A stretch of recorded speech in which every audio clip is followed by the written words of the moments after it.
And you can record as well, Michael. So we can start. Okay. Let's start by bowing in.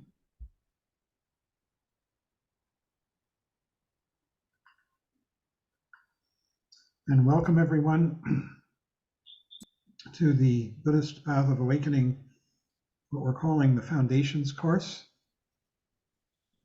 It's amazing. You know, it's like, we're going back through this beginning stuff again. I look at it and it's like revelatory. It's as you can read the Dharma over and over again. And each time it tells you something new, even if the words are the same. So tonight we're going to do 4 chapters because they were tended to be short. We're going to try and do. If we don't get through it, we'll just leave one or so. And the first one is chapter 35 in the Profound Treasury of the Ocean of Dharma. And you all know, but I'll repeat it, the Treasury of the Ocean of Dharma, these are a digest, these 3 volumes, a digest of talks given by Chogyam Trungpa Rinpoche.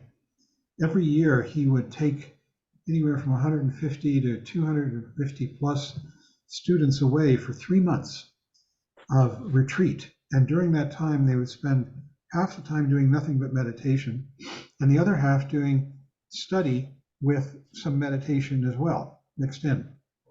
And these were called Vajradhatu seminaries. And in those 3 months, the first month would be devoted to the Hinayana teachings, the second month to the Mahayana, and the third month to the Vajrayana.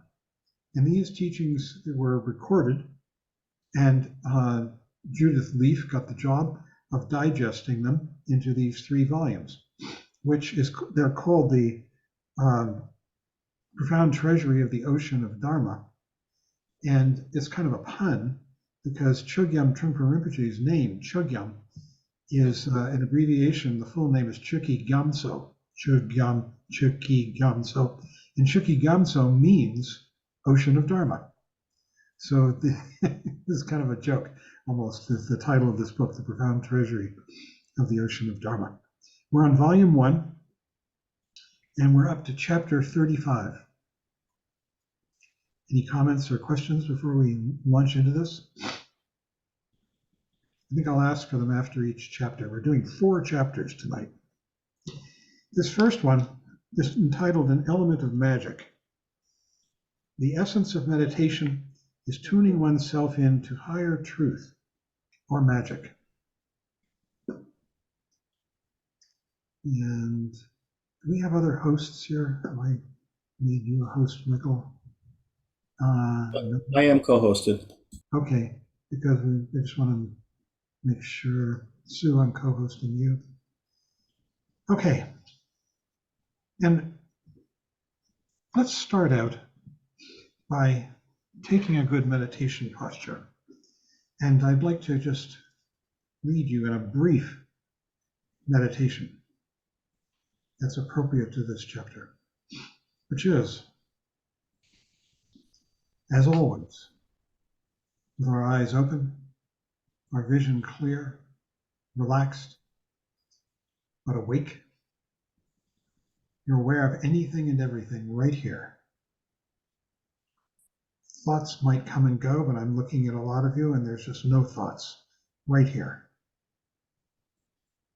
Thoughts will come and go, and when they go, here's where we are left, right in this space of awareness.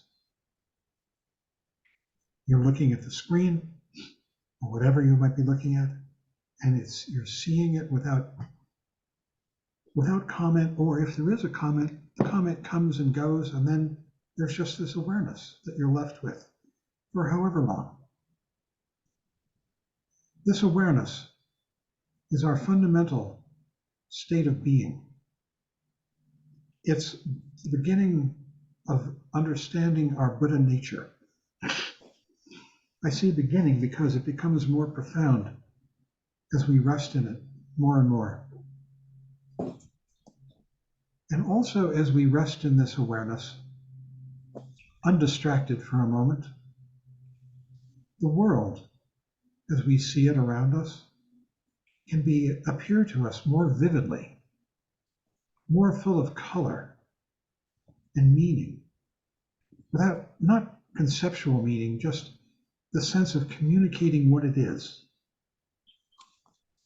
This is what's meant by the element of magic, this vividness of the phenomenal world that can come to us when our mind is clear, when thoughts have disappeared for however long, and we're just simply and easily and effortlessly awake, aware of this world. The more we do this, the more magical it can become. And this is what he's talking about, even at the Hinayana level of the path. It's what informs the path from beginning all the way to the end. This clear, lucid awareness that as it becomes more and more intense, through more and more relaxing, becomes more and more magical. We're being invited by the lineage and by the teachers to enter a world that is very different from samsara, a world that is magical, beautiful, powerful, and full of meaning.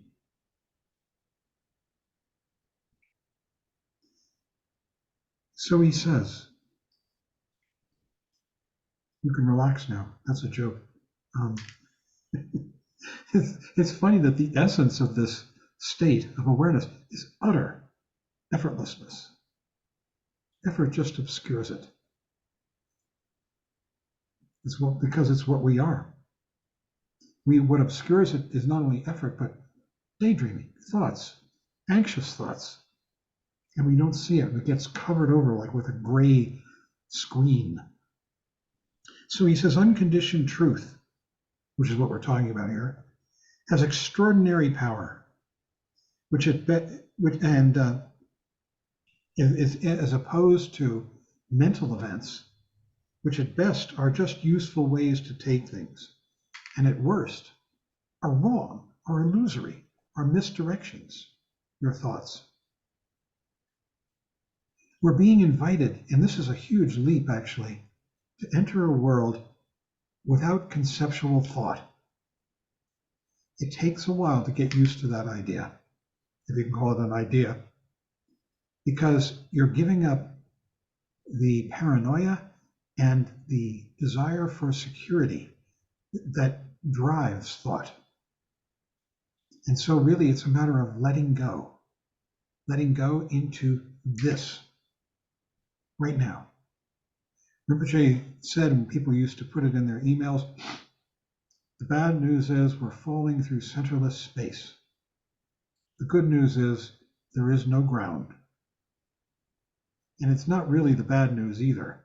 It's just the news that we are falling through this centerless space. And we're always trying to find a ground conceptually in thoughts, the meaning, where I'm coming from, where I'm going to, what's the purpose and meaning of it.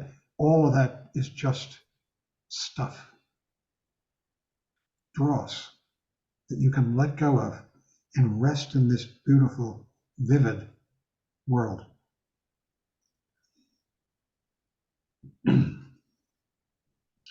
He says, even at the Hinayana level, where this power is called merit, like you get good merit from doing good deeds. You know, if you're kind to somebody, you collect merit.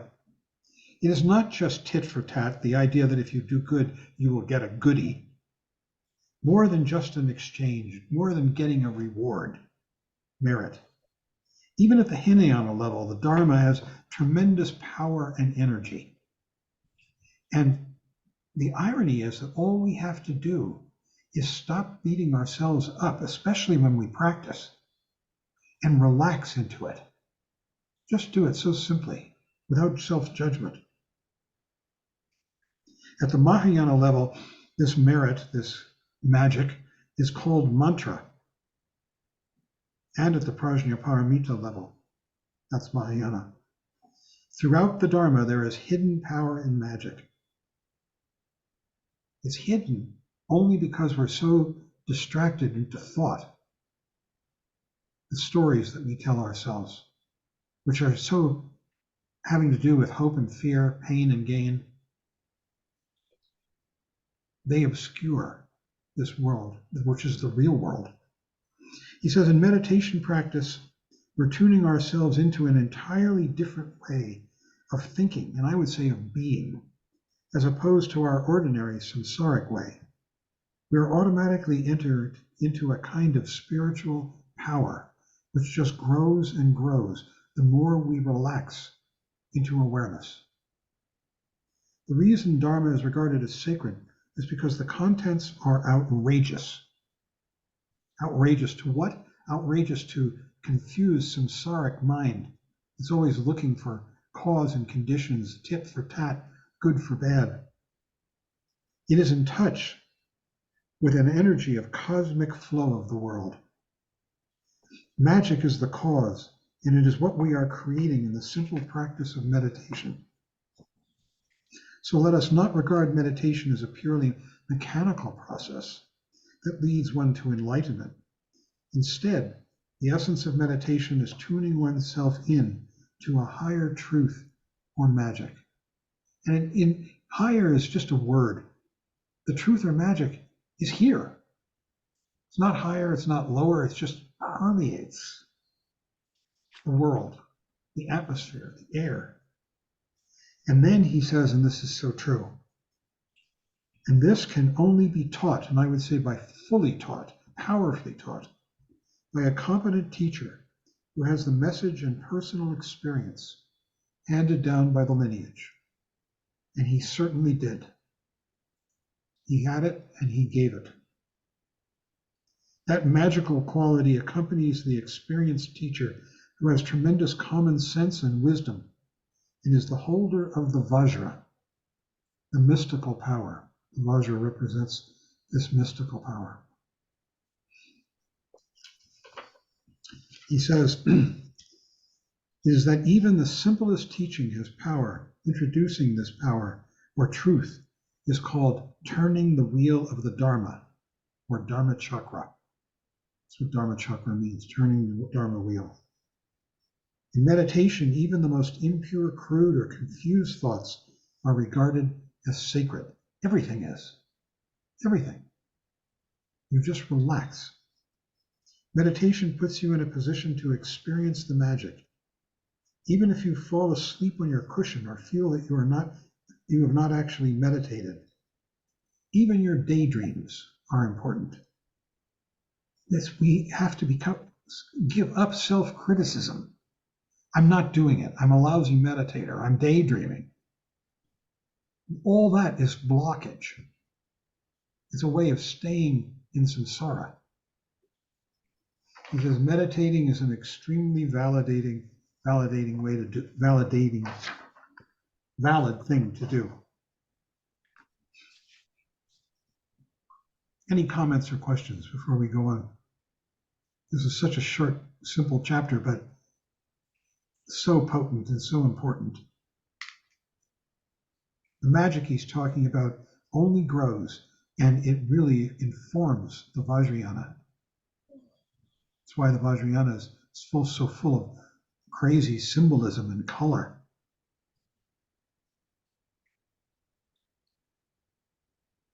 I mean, we all have experiences of this, even in slight degree. I mean, you're walking down a stair and there's a window and the light is coming through the window and perhaps there are motes of dust and suddenly something hits you and moves you. That's it. That's that magic coming through conceptual thought and bringing you into the warmth and the beauty of this phenomenal world. I'm just making that up, actually out of my own experience at one point, but I mean, there are so many ways this can happen. You're sitting on a beach and suddenly the quality of the day just hits you. You know, with power, with sunshine, with the breeze, the quality of the ocean. Your mind has opened to it and felt it. It can happen everywhere. You're talking to somebody and suddenly you see them more vividly, more powerfully with heart, your heart, and they touch you. You read something and suddenly you find it brings you to tears. It cuts through ego and is cutting through to our original nature. I mean, he's supposedly, this is supposed to be hinting on a beginning teachings, foundational teachings. This is very advanced, very beautiful, very uncompromising. He's sort of opening the door for you, for all of us. Then he says, the next chapter is transcending dualistic mind. And now we get back into neurosis. So we're going to drop all of this grandiosity. Any questions or comments before we go on? Yes, Fred. What you say is definitely true. I've had these experiences, but what's confusing me, or not, it's not really confusing me, but I think this is where, you say like that experience is effortlessness, like you walk around the corner and all of a sudden you just see how spacious everything is for a second, right? But then we go back, right? We go back to the less spacious view. And I know in the past you said it's habit, right? So, but then and if that spacious experience is effortlessness, and it takes a little bit of effort to get there, right? Maybe, yeah. Yeah, there are lots of ways to get there. Mm-hmm. It could be effort. You make an effort and suddenly it snaps. Could be a jolt. Somebody surprises you. It could be something moving emotionally to your heart. Suddenly it sort of wakes you up. All kinds of ways. Yeah, and I remember you said there's a few natural experiences that happen. I remember sneeze. Oh yeah. Orgasm. Hiccups maybe. I can't remember. There's like a few of them. I can't remember either. I remember the sneeze and orgasm. That's what they say. Oh, and the moment of death. Oh yeah, okay, that's a big one. That's a big one. There's a wake up. Yeah. I remember my father's words as he was dying, his last words. I never thought it would be like this. Yep. And literally, take that literally. He never thought it would be like this. We never do.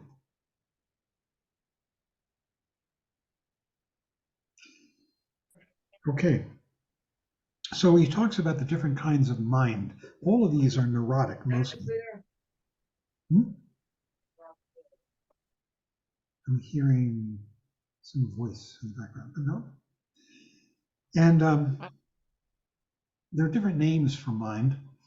The first one he really goes into is SEM, S-E-M-S. That's a transliteration. It's pronounced without the final S.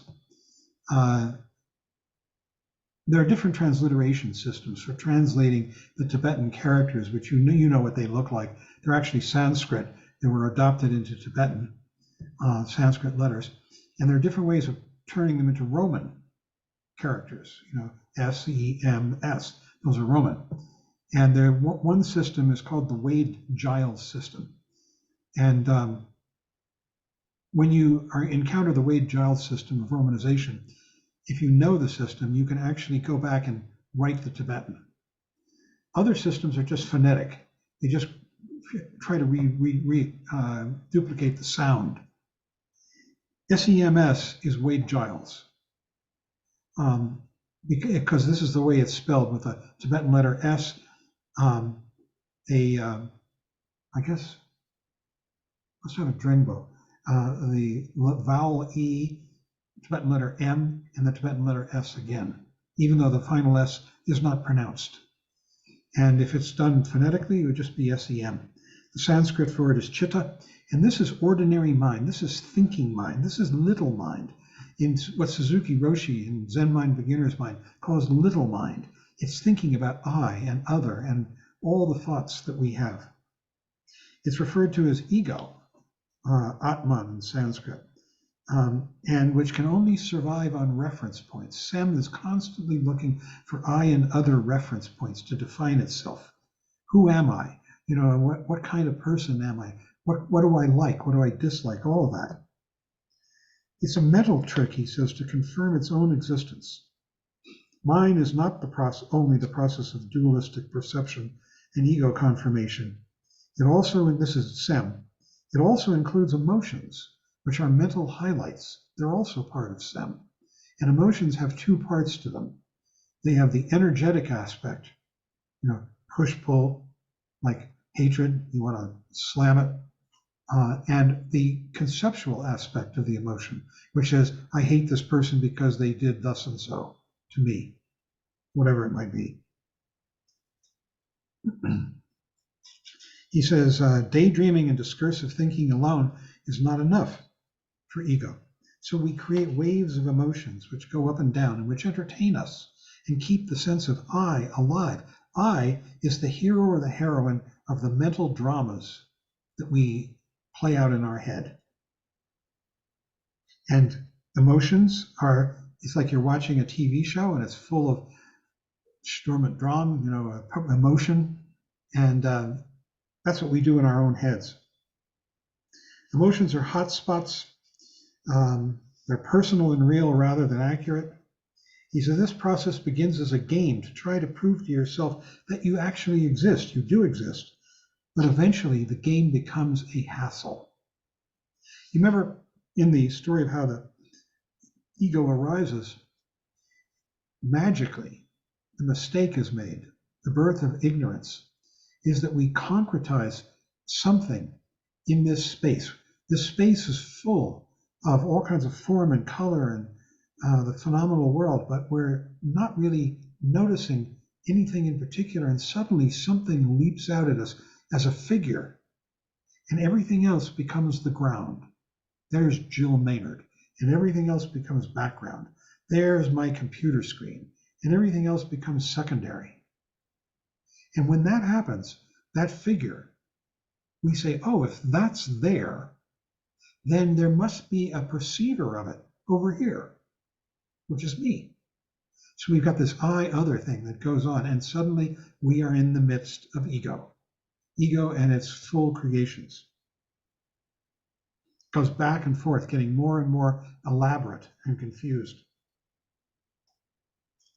So this process begins as a game to try to prove to yourself that you do exist, but eventually the game becomes a hassle. It becomes very complex. He says, likewise, the emotions are not a requirement for survival, but a game we have developed, which has gone sour. We begin to get terribly frustrated and feel absolutely helpless. The whole thing is based on mind. Mind is creating the whole thing. And at some point you realize that mind is creating your whole world, everything. You pick up this mouse and you think, oh, I like my mouse and it's useful.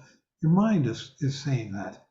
The table, oh, this table needs repair. Your mind is saying that. What's for dinner? Your mind is creating the dinner. Oh, well, maybe I'll have some of this and some of that. Your mind is doing that. It's our mind is constantly judging good and bad as we walk down the street.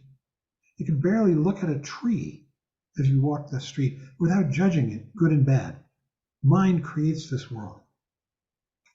So there are three aspects of mind: Sem, which we've just been talking about, Rikpa, and Yid, Yi, or Yid. These are the Tibetan terms.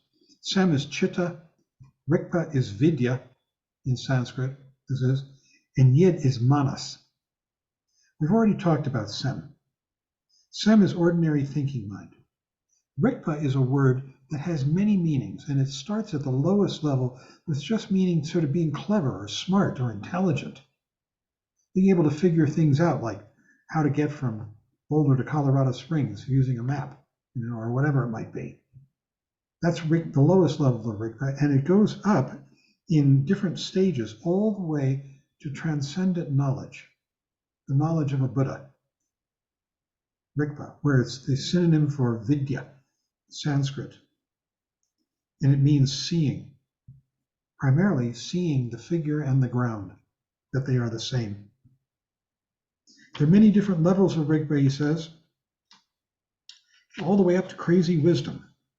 Here we're talking about the first level of Rigpa, which is basically worldly intelligence, cleverness.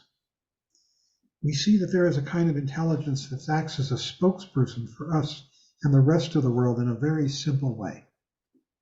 And finally, the third aspect of intelligence is yid. Yi, yid, yi, it's transliterated sometimes yid, and the D can be pronounced or not. And the Sanskrit for this is manas. And what this refers to, we're going to come to this again. There are 6 levels of mind, or 6, not levels, divisions of mind. They are related to the senses and to mind itself. So there is the quality of mind. It's called chakshur mano vijnana. Mano is manas, which is the Sanskrit for yid, yid, and chakshur means eye, and yid or manas means mind, and vijnana means consciousness. So what it is that there is a mind, the yid or the manas in Sanskrit, which looks through the organ of the eye and sees a visual object. There is a second quality of mind, you could call it, which is the ear, shrota. And that quality of mind looks or hears through the ear and hears sounds. 3 parts, right?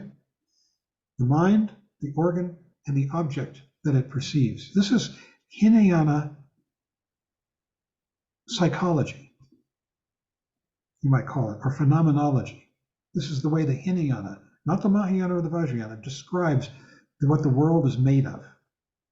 And then, so there's a different mind and an organ for each of the 6 senses. The 5 are the senses that we all know: eye, ear, nose, taste, and touch. And then the 6th one is mind itself, which the consciousness looks through the organ of the mind and sees mental events. So there are 6 levels. Yid, manas, is the 6th, which looks through the organ of mind and sees thoughts, but it also sees all the other sense data, the objects of eye, ear, nose, tongue, and body. And it coordinates them so that as each one of us walks through the days of our lives, and as we sit here right now, you're having visual images, you're hearing sounds, you have the sensation of your bottom on the cushion or whatever you're sitting on, and all of it is coordinated. It's coordinated by mind, by manas, by yid. That's another function of yid, is to coordinate all that data. And he calls it a switchboard for the other 5 senses. He says, because of yid, you can see, hear, smell, taste, and touch at the same time, a total experience. Just coordinating this and that. Sem is more intelligently manipulative. Yid is more domestic, he says. Sem maintains the reference points of the split between I and other, subject and object, while at the same time trying to hold them together. And then he says an open secret. This whole world, including the very pair of glasses that you're wearing, Jill Maynard, you're wearing a pair of glasses. He says all of this is made by your mind, by everybody's mind.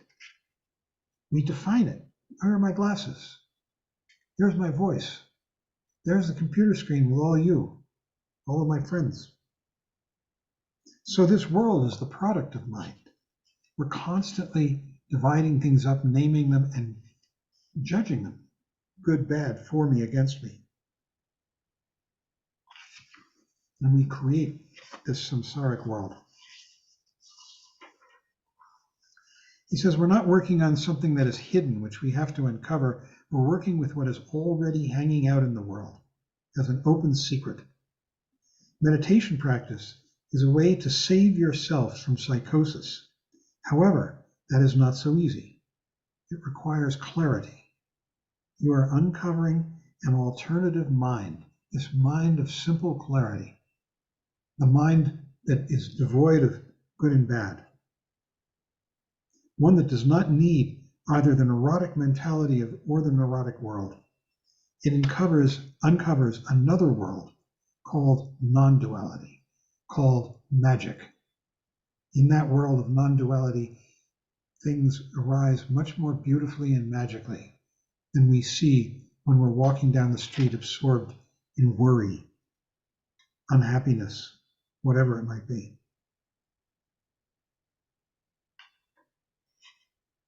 The whole thing becomes one-pointedness or zero-pointedness. Zero-pointedness means you've got no point. You're just here, not any particular focus.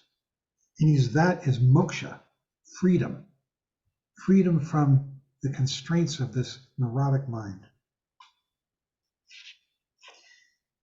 Things just unfold by themselves. So I'm going to stop here and we can have a discussion for a little bit. This is a lot of material. Complaints, comments, whatever you want.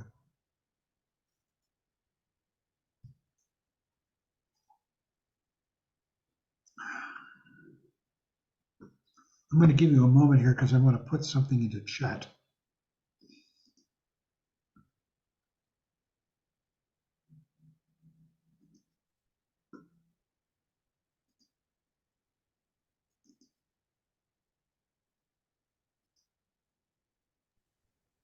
Could I just ask what chapter this is? This was chapter 37, chapter 36. We just did 35 and 36. Okay. I'm putting a document into Thank chat. you. The 5 skandhas and the 12 nidanas. See, at the Hinayana level, the beginning level, the Bodhisattva discovers egolessness, but not shunyata. Shunyata is the twofold egolessness. At the Hinayana level, we discover that I is a myth, but we still believe in the existence of things, all kinds of things. And the world is described at this level in terms of what are called dharmas. Dharmas are momentary events, both mental and physical.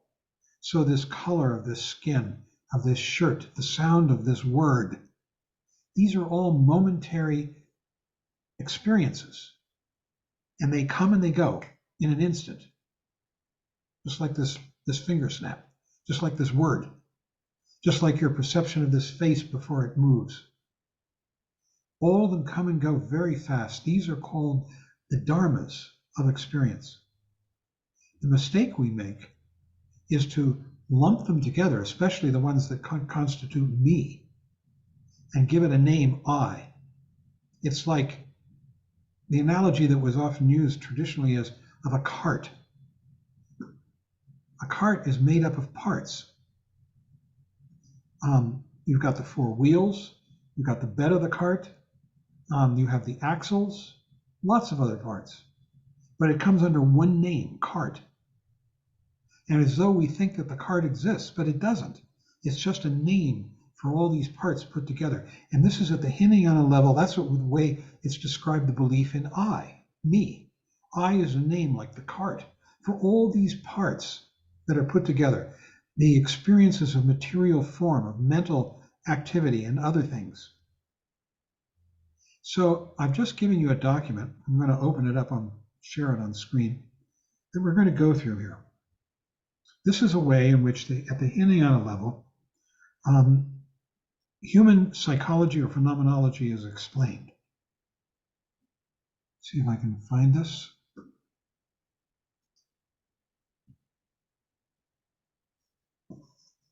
Give me a second.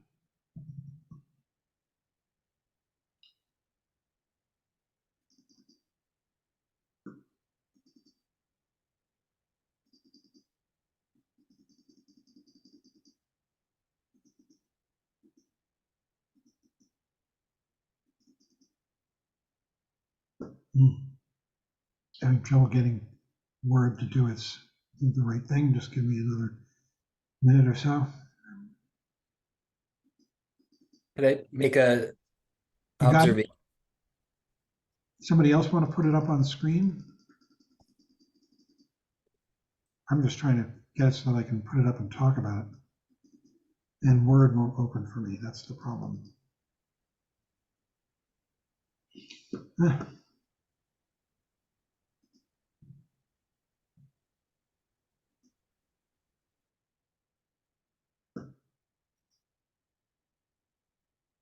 Well, maybe it did. Nope.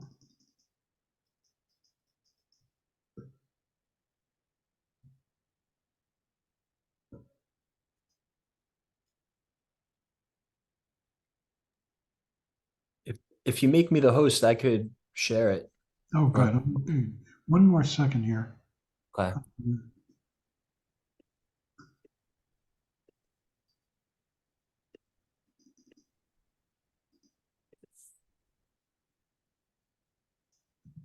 Might have it. Here we go. Got it. Okay.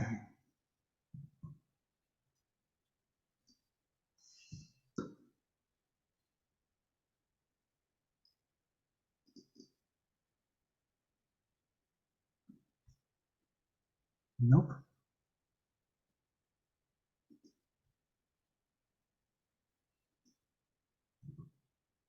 It's still not working.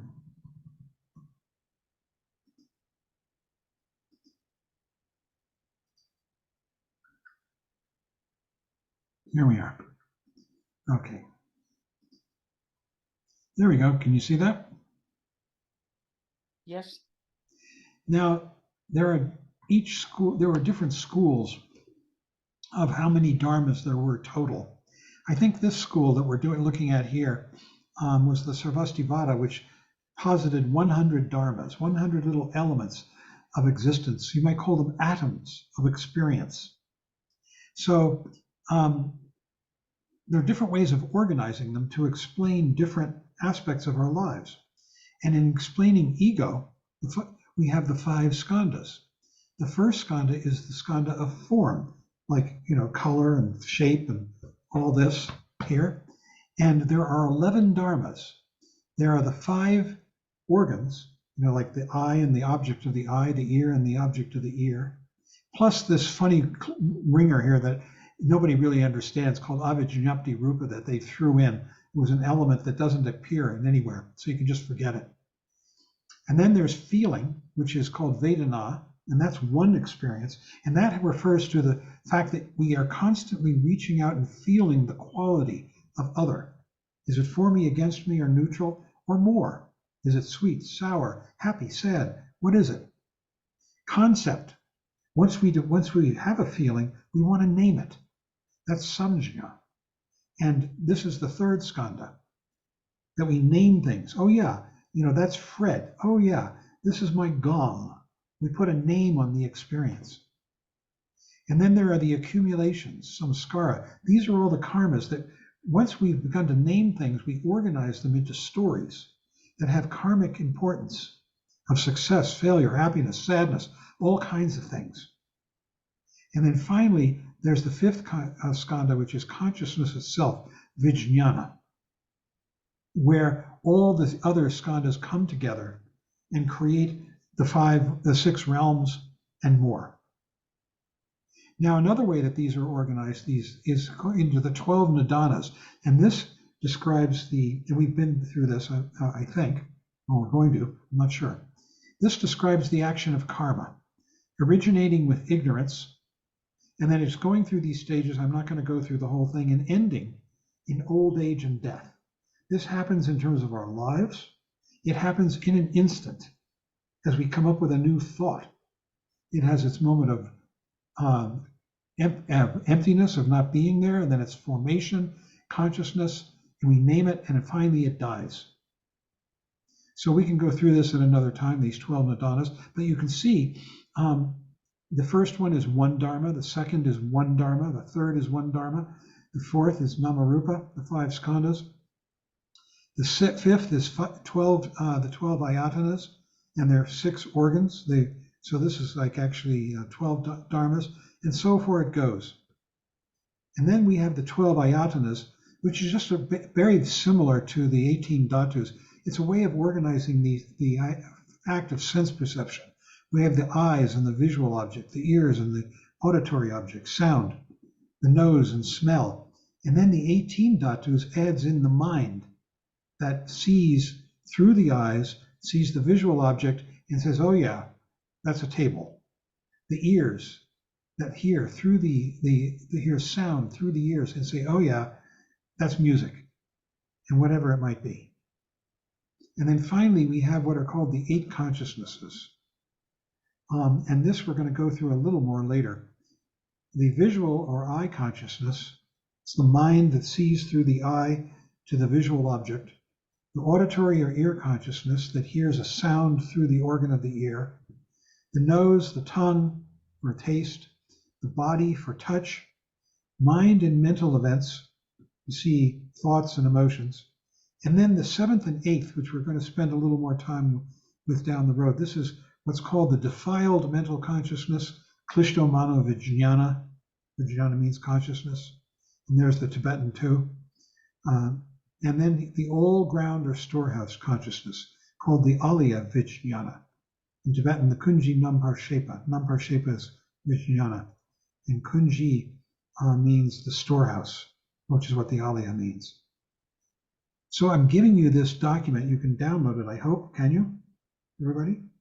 Good. You can have it as a reference.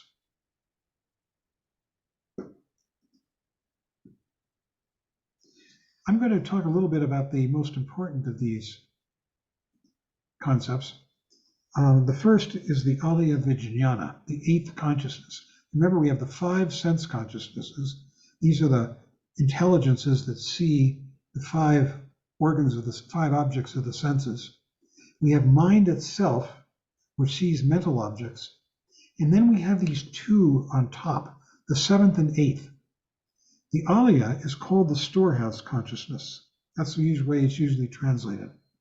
Alaya is a funny word. It can be used in another context where it refers to absolute reality. But here it's part of ego neurosis, confusion.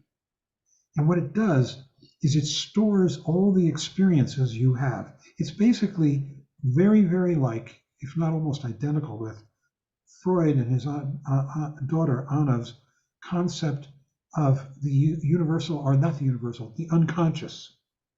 The universal unconscious was Jung. The unconscious and the alaya vijnana are very similar because let's say you have somebody insults you. It's painful. That event is stored in your memory.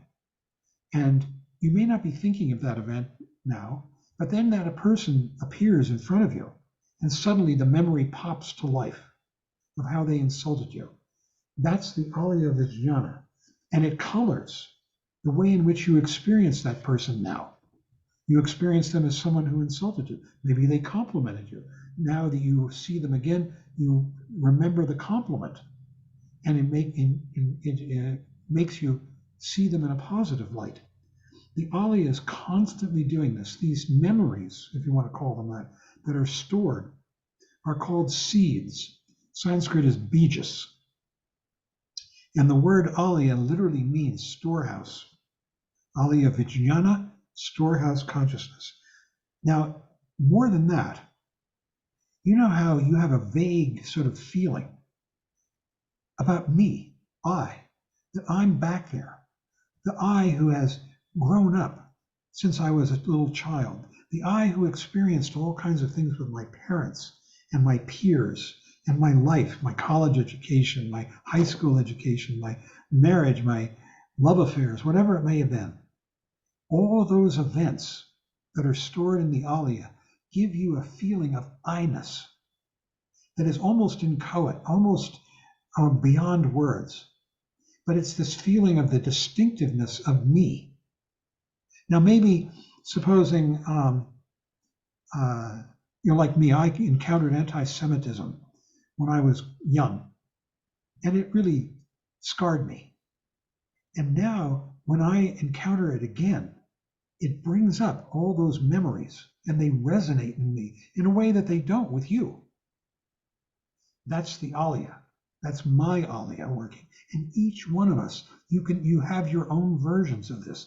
I offered my very personal version because you have your personal versions of all of this, good and bad. Perhaps you had a parent that you really loved as a child. And now you meet someone on the street who reminds you of them, who looks like them physically. And you feel warmth towards that individual. That's the Aliyah. The seeds are ripening. They ripen like that all the time.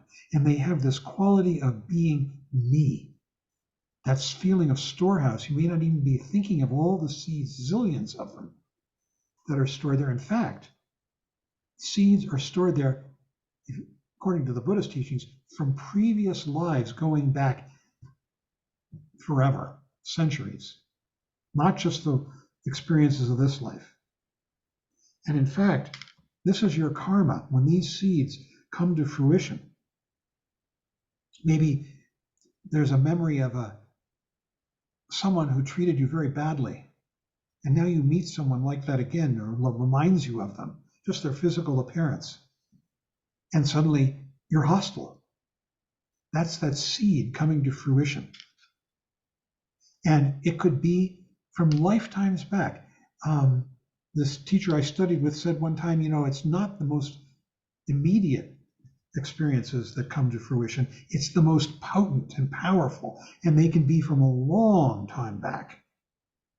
But if they're the most powerful ones that are still there, unripened in your Aliyah, when suddenly something triggers them, they'll come to fruition and color the way in which you see and move through the world. So this is the Aliyah, the eighth consciousness. He says it's the fundamental sense of my being. Memories act as the body when you no longer have a body. So when you're in dreams, when you're dreaming at night, when you enter the bardo in death, but let's take it just when you're dreaming at night, and all of these things are coming out, dreams of past and future, all kinds of imaginings. This is where they're coming from. They're coming from the Aliyah, and they come out mixed so that they aren't maybe exactly like they were stored. They're modified by other things, seeds that are in the Aliyah. That's where dreaming comes from at night. And it will also come as you die, after the bardo of death, in the bardo of reality, and also especially in the 49-day so-called bardo of becoming, where you are taking rebirth. And these seeds will definitely propel you towards a very particular rebirth. So this is why it's very good to practice the Dharma, because when you practice the Dharma, you're planting the dharmic seeds in the Aliyah. And when you die in the bardo of becoming, those dharmic seeds will come to fruition and propel you into a much better and dharmic rebirth. Really interesting stuff, don't you think? And then the seventh consciousness, well, this is the last one we're going to do on this chapter. Yeah, is it's called the Klishto Mano Vijnana. Klishto means defiled, mind consciousness. What's it in Tibetan? The Nyun Yi. Nyun Yi means defiled mind. And what it means is this. You have this aspect of your mind that looks back at the Aliyah and says, that's me. I remember this vague sense of me-ness. It also looks forward at the consciousnesses, the sense consciousnesses in mind, and also says, that's me. So the idea of I-ness originates in the seventh consciousness. It comes from the feeling of the existence of this person who existed, in my case, 79 years ago was born and has been growing and changing and dying all those years. And it also is the sense of I-ness that is seeing the screen and talking to you. And that is seen by the seventh consciousness and calls it I. And that's where ego is born. He calls it the subconscious mind, produces the sense of separateness, identity. Here, I and other begin to arise. So these are the 8 consciousnesses. You can contemplate these more, and we can go over them again if you want to, but the reason we're talking about them is to become more and more aware of who and what we are. And who and what we are is not what we think we are before we come to the path.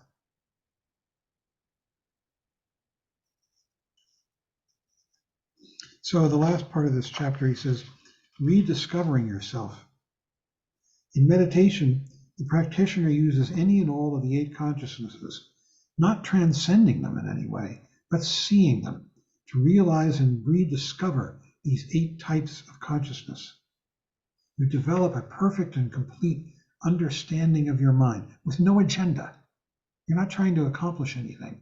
You're just except to understand, to see it more clearly, to see the process of the 5 sense consciousnesses, the 6th consciousness, which organizes the other 5, and also is aware of thought. The 8th consciousness, which is this vague sense of memory, I, which sometimes comes quite vivid into the mind of the 6th consciousness, and the 7th consciousness, which looks at all of it and says, well, that's me, that's I, and I've got an agenda to promote myself. So you want to understand, he says, and know their functions inside out and outside in. And you begin to understand the 5 skandhas as well, how you create ego. We begin to sort out the 8 in meditation. You could experience the unconscious and the subconscious. The unconscious you would experience when something comes out of your unconscious into the present, just like in a dream, when something surprising shows up. But it can happen in meditation. And then the conscious thing is that you see it. You experience duality, becomes sharpened, and you become clearer, more perky. Because you're seeing things without agenda. Agendas only get in your way. They cloud things. You really just want to see it. You begin to feel that you can do something, that there are ways out of your predicament. You can practice the Dharma by making use of the 8 types of consciousness as vehicle, ground, food, shelter, inspiration, and information. Comments or questions? This is a lot of material. One last short chapter.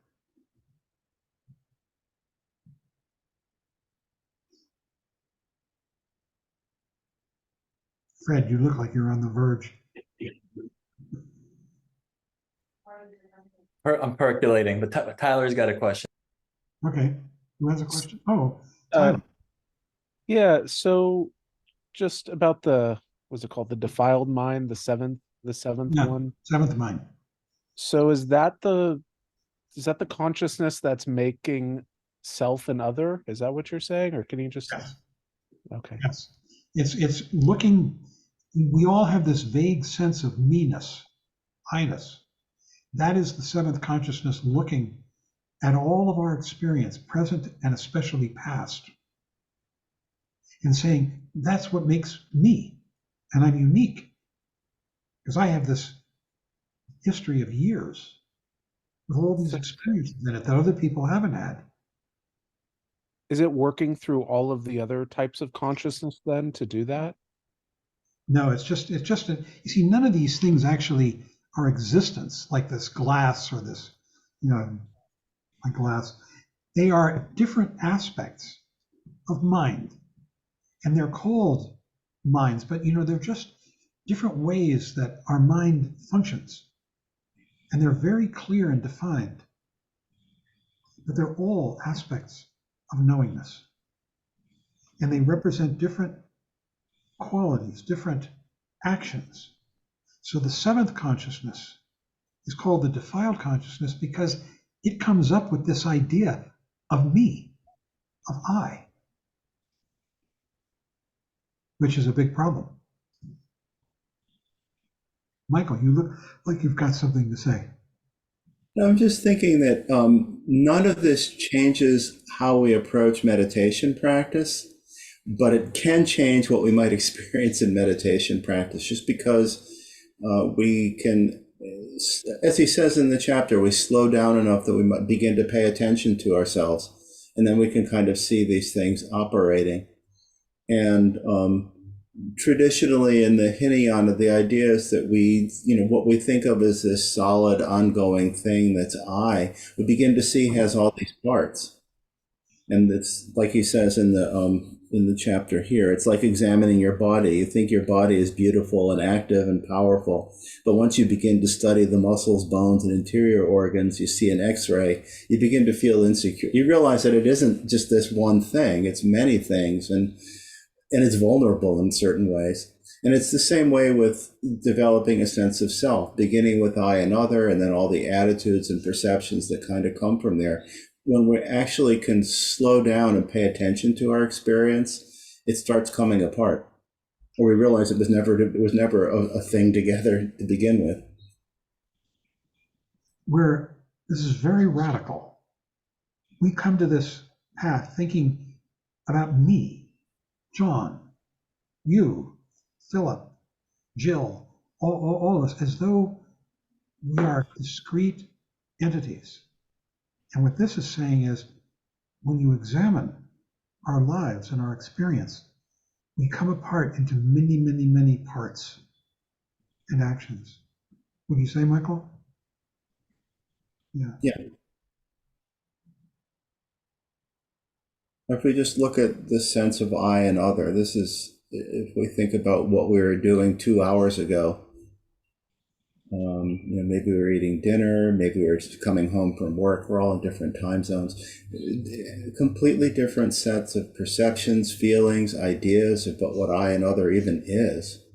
But we're so caught up in the moment with whatever drama we're caught up in that we don't realize it's really different until we look back and we think about yesterday and it seems like a dream, let alone 5 years ago or 10 years ago. Yeah, on the one hand, it feels like a dream, and on the other hand, it's my life. Maybe it seems very real in the moment. Yeah. Vicky.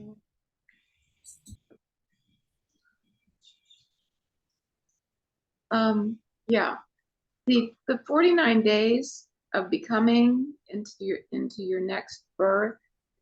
Why is it 49 days? I'm just wondering It's figurative.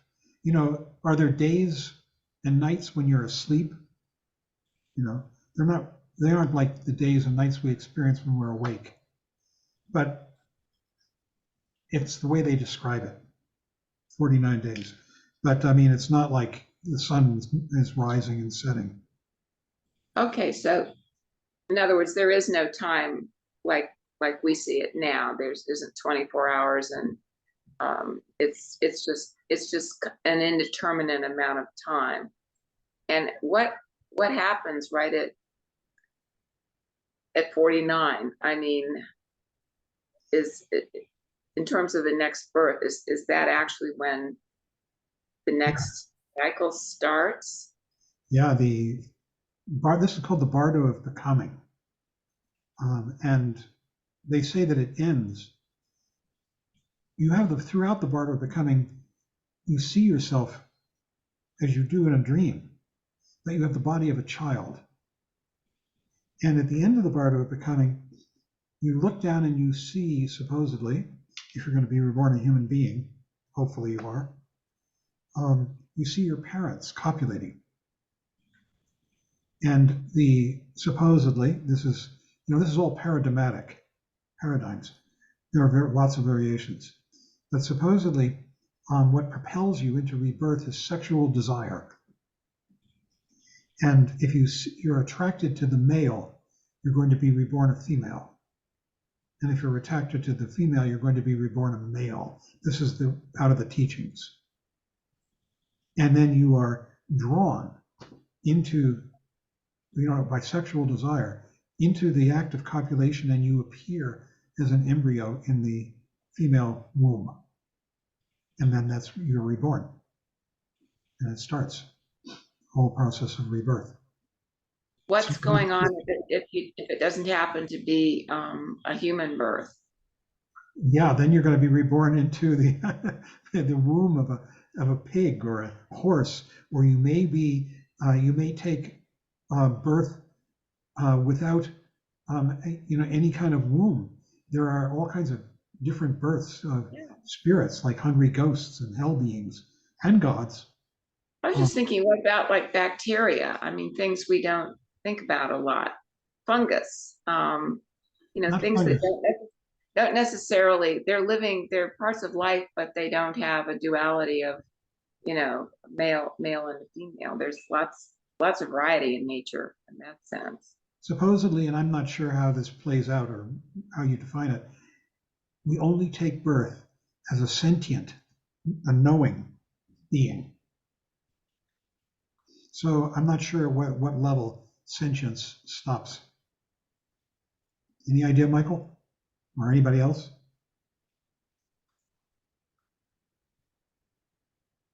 I mean, they're finding out more about, bees and bumblebees. They're more like us. They have dopamine and serotonin. They're sentient beings. So it doesn't Yeah. have to be what it looks like. I mean, there's that viruses. They're brilliant. They could be sentient beings. I mean, Maybe. Usually it's beings with minds.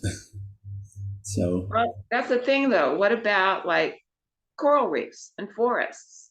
They're not single entities. They're entire systems that are one and could be looked at as one entity, or the definitions kind of start to. no, it's an interesting question. I just started reading this book, Entangled Life, about funguses, and they're very responsive to their environments. But you don't think of them as having mind or a brain or any, conscious life. Yeah, they manipulate the environment. They can kill insects intentionally. I mean, it's anyway. It's just Generally speaking, the entire botanical world is considered not to be sentient, at least as I understand it traditionally. Because again, there's not a mind in the sense of present awareness. But do I really know? No. Let's conclude with the final chapter, which is very short. It's called Mixing Mind with Space. And here we're moving back to how we practice. And he says there are sort of these two different way of describing meditation. Chungne drosum means three. Jung means to arise. Ne means to abide, and dro means to go, to walk, as it were. So arising, dwelling, and going. And this is the way we practice meditation. He also talks about as Ying Rik Sewa.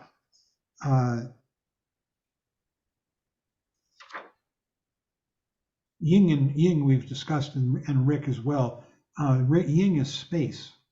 The Sanskrit for that is dhatu, and Rik is one of the words for intelligence. So, and then Sewa is mixing them. So it's mixing mind and space. And this is what we're doing in meditation. We are mixing the two. We are coming here, we're here right now, and we're intelligent. We're seeing what's on our screens, hearing the words, thinking thoughts. And so we're mixing mind and space. And he says the idea is to experience space.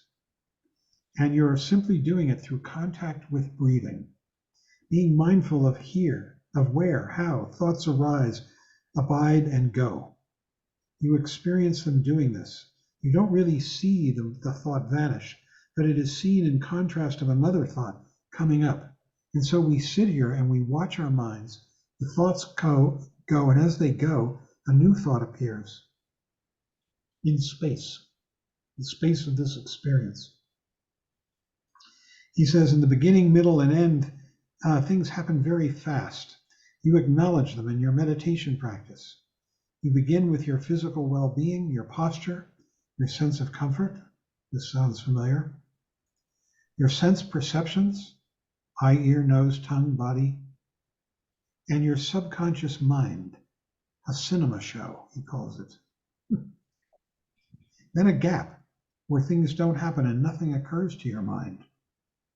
You may be calm, but then you dig up further excitement by looking into your personal relationships and emotional involvements, and you experience the emotions. All kinds of thoughts appear, and all should be experienced.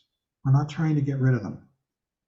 Mindfulness of breathing is used in all Buddhist traditions because breathing is an expression of being. And so we use mindfulness of being. Just being there. And he mentions formless meditation, shikantaza in Zen, vipassana in our tradition. Just sitting. And then this is really good advice. When you're just sitting in space, awareness, you do it for very short periods of time. When you are going for longer sessions without interruption, then you work with the breath, which falls away later. So if you just want to sit, you sit down on your cushion and you say, okay, I'm going to rest in awareness. Don't be ambitious. Just do it for a short time and then come back to the breathing. And then you might go back to awareness of space for a short time because it's hard to maintain awareness of space. You'll find yourself drifting into dream.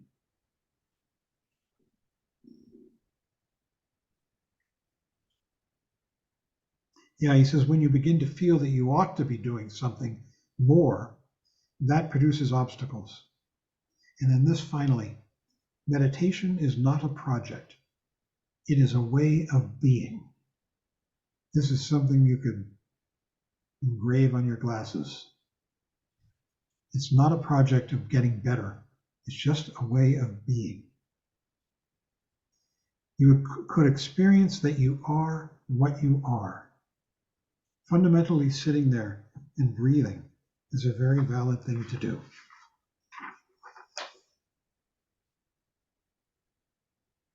So we can have a little more discussion if you like. This was a lot.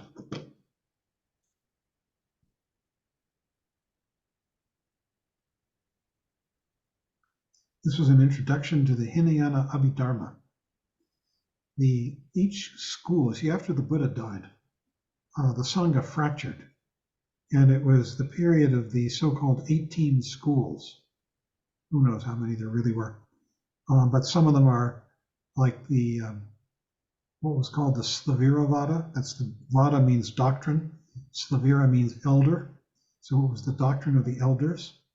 And that particular school migrated to Ceylon, where Slaviravada was translated into Ceylonese as Theravada. And then it went all through Southeast Asia. The other main school, the most important one, was called the Sarvastivada. Sarvasti means everything. So it's the doctrine of everything, where everything exists. And this school went north into Tibet. There was the Mahasangika school. That means greater Sangha. And that one went about the time of Christ to China, where it evolved over a period of 4 centuries into the Mahayana, Chan Buddhism, meditation Buddhism, and went to China that way in about the 400s. It took a long time for Buddhism to get straight in China because there was the enormous language shift between Sanskrit and Chinese. They're at opposite ends of the linguistic spectrum, those two languages. Sanskrit is highly inflected, very, very geared towards philosophical argument and scientific writing, and very ungeared to poetry. And Chinese is the complete reverse. It's highly uninflected and lends itself very well to poetry and terrible for articulating very complex philosophical arguments. And then it went to Japan in the 600s, and also to Mongolia and Tibet in about the 600s. So in India, these different 18 schools all traveled around. Each one had its own Abhidharma, which I just gave you a very sort of condensed synopsis of in the skandhas, the ayatanas, the dhatus, the nidanas, and the 8 consciousnesses. These are different ways of organizing what they, in the Hinayana school, they felt to be reality, the dharmas, these momentary experiences. They say of a dharma, it's an experience, like the sound of this word. It arises and passes away in, and this is figuratively speaking, a 60th of a second. And they also say that a dharma lasts, this moment of experience. If you were to stack 60 flower petals, one on top of the other, and then drive a pin through them all, the amount of time it takes for that pin to pierce one petal is the amount of time that a dharma, a moment of experience, this sound, visual, whatever it might be, lasts. And so at the Hinayana level, they're organizing the dharmas into all of these different forms to explain reality or experience. At the Mahayana level, they say, not only does I not exist, neither do the dharmas. They're just experiences. You can't even grasp them. They have no true existence at all. And that's shunyata. I feel like it's numbing. Is it? You're feeling numb from all this information? Judy says yes. But I mean, you can contemplate it over years. It's a description, if you take it as true, of what our lives really are. Only we think in terms of names, dramas, things coming and going, birth and death.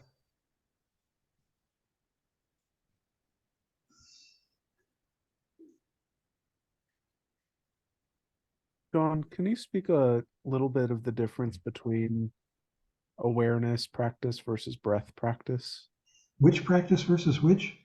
Awareness versus breath, like you said at one point, like focusing on awareness and then coming back to breath. I've kind of, I think you're talking about the difference between shamatha, which is awareness of an object. It could be Okay. it could be any object. It could be mantra. It could be a candle flame in front of you. It could be a statue in front of you. It could be a sound. This is shamatha, and it's one-pointed focus on an object. Its virtue is that it brings you back from dreams into the present moment. And then it has these 3 virtues, which I'm always repeating. The first is that you begin to realize when you practice shamatha, you begin to realize how much you're lost in thought, how much of the day. Because until you practice trying to come back to the present moment out of thought, you hardly even know the extent to which you're lost in thought. And even then, we spend a lot of time lost in thought and don't even notice it. And then the second virtue is that you develop the ability, the muscle, as it were, of being able to recognize when you're lost in thought and come back. That's an important ability to have. And the third benefit is you get a rest. A rest from what? From the anxiety of thought. Thoughts are so full of unhappiness and wishing things were otherwise. That's what really defines thoughts.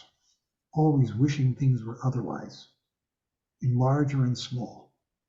And so we get a rest from that. Morgan Chowan, who lays all this out in a wonderful book called Pristine Awareness, he's talking about Rigpa, says shamatha is like having a really good nap. There are some teachers who say shamatha is not meditation. Changling Rinpoche, who's around these days, teaching, I think, at Karmi Choling, he once said that to me and a group of people. I brought up a question about shamatha, and he said, shamatha isn't meditation. Yeah, because it's not, it's really about developing peace, trance states, ultimately. But it's foundational to what is meditation, because it's coming back from dreams into the present. And so it's foundational to Vipassana, which is what Chanling Rinpoche would say real meditation is, where you're beginning to develop awareness of your life as it unfolds now, the only time we ever have. All of it. Every aspect, mental and physical, and which takes you all the way to enlightenment itself. There are other skills that can help with enlightenment too, or produce it. Other things that we, especially in Tantra, and there are other aspects even of the Mahayana. These are the two main practices of the Mahayana, Hinayana stage of the path, and then the Mahayana, we get Vipassana, and in the Hinayana stage too. But the Mahayana also introduces compassion as a very important aspect of the path, compassion for others, the devotion of one's life to helping others. And the Vajrayana goes beyond that in a variety of ways.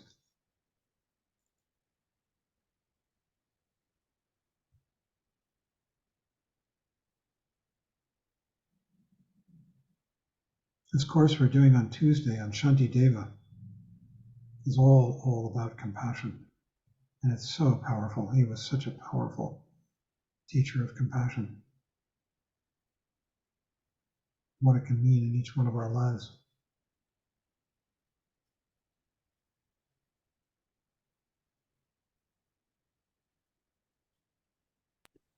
We're getting close to the end. Yeah, it's I got a observation from my previous confusion. It seems like the effort is dropping the ego and remembering to drop the ego and building that habit. And then things flow more naturally. Well said. Thank you.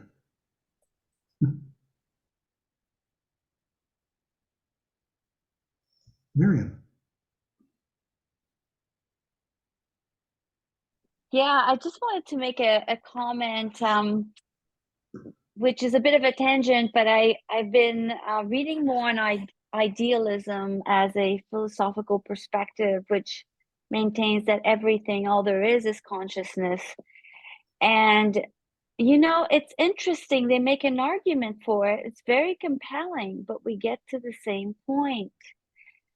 And it's also consistent with Hindu philosophy. With which? Hindu, yeah, that all you are is pure consciousness, radiant and everlasting, and this is the actual truth about your existence. You know, that we exist as pure consciousness, and you know, I was listening to this podcast on my way to work. I was burdened at that point with a lot of worries and sleep deprivation and concerns, and then all of a sudden it lifted and I became very filled with happiness, almost, that finally all of the contents of my consciousness, like everything we've talked about here in those chapters, became really not important. Like it's almost like not taking any of it seriously. And when that happens, you don't take your thoughts seriously, or it's such a relief. And I think it brings us back to that place of sort of being the ground on which everything appears. And the training involves in becoming more and more specific with what appears, but they're just appearances. And we had started to get into that in this group with the Vajrayana, I think. But it's like interesting how it all connects somewhere. Anyway, I'm finding this to be really a liberating experience. Wonderful. And there's more to come when we get more into the Mahayana. At some point, we'll study and learn about the two main schools of Mahayana thought. One is called the Madhyamaka school, middle way means, and it's all about emptiness. And the other is just what you're talking about.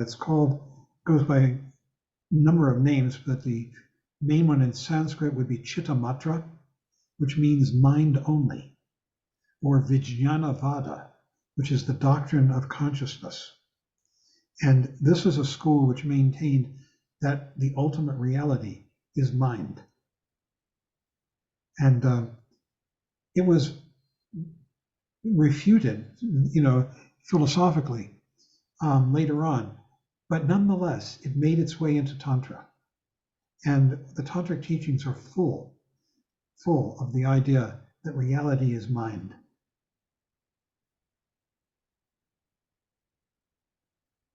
So we'll be getting to that at some point. You might enjoy it. The Jnanavada, these are very sophisticated philosophical schools. Thank you. One last person had their hand. Oh, Sarah. Thank you. Why don't Buddhists try to raise their babies without concepts or labels? Say it again. Like, why aren't we raising our babies without concepts or labels, or try to not even introduce language? It seems like that would give them a better chance at figuring this out. Why are we raising them without concepts or labels? Is that what you asked? Yeah. Well, I'm not quite sure how to answer that, but I'll say this, that, we have the 5 skandhas. And the first skandha is the birth of I and other. And then the second skandha is the relationship that develops between I and other, positive, negative, or neutral. The feeling quality of the relationship, positive, negative, neutral. The third skandha is what's called impulse. And that is that having developed the feelings at the second level, then one wants to push away what is negative, pull towards you what is positive, and stay the same distance from what is neutral. That's the third skandha. The fourth skandha is we begin to name things as being, so that we can better label them. It's like, I remember, I always use the example, I remember my first daughter when she was a toddler and just learning to speak, walked around and she put her hand on the stove and burned it. And we said, hot, hot. And ever after that, when she was in the kitchen, she would look at the stove, whether it was turned on or not, she didn't know, and she would point to it and say, hot, hot. She developed a word to help protect herself. And we do that. That's the level of the third skandha. Human beings are born at the level of the third skandha, just beginning to develop the language to begin to categorize all the experiences of ego. And as they grow older, they are developing it into the fourth skandha, which is conceptual systems. Like, you begin to learn that you can cook your dinner on the stove, And then the fifth skandha, things get really complicated. Full-blown intelligence and neurosis. But babies supposedly are born at about the level of the third skandha. Impulse. They want to suck the tit. They cry when they're uncomfortable or in pain. Impulse. So there's no way around it. Not really. Unless you're a Padmasambhava and you're going to be reborn at the age of 7, fully formed on a lotus in Uddiyana. Thank you. Okay. Well, everybody, we got to end. Oh, Miriam, we're past time.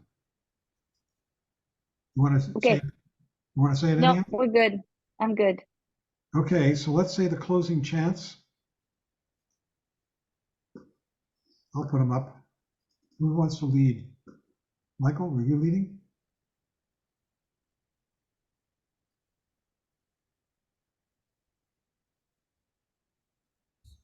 We close with a prayer for peace and by dedicating the merit generated through our practice for the benefit of all sentient beings.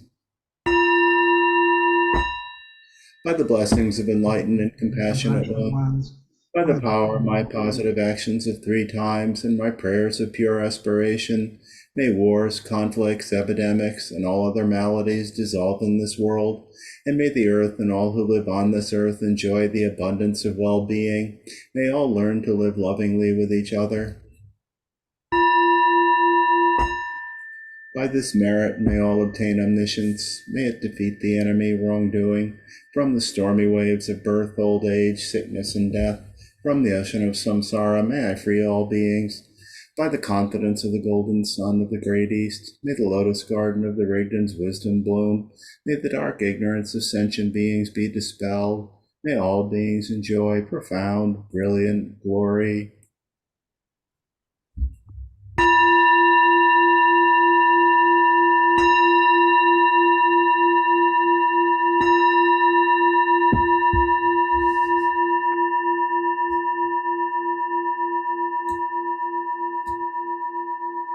Thank you, John. Thank you, everyone.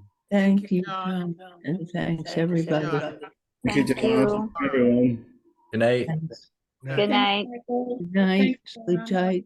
Thanks so much. Thank you. Good night, everybody.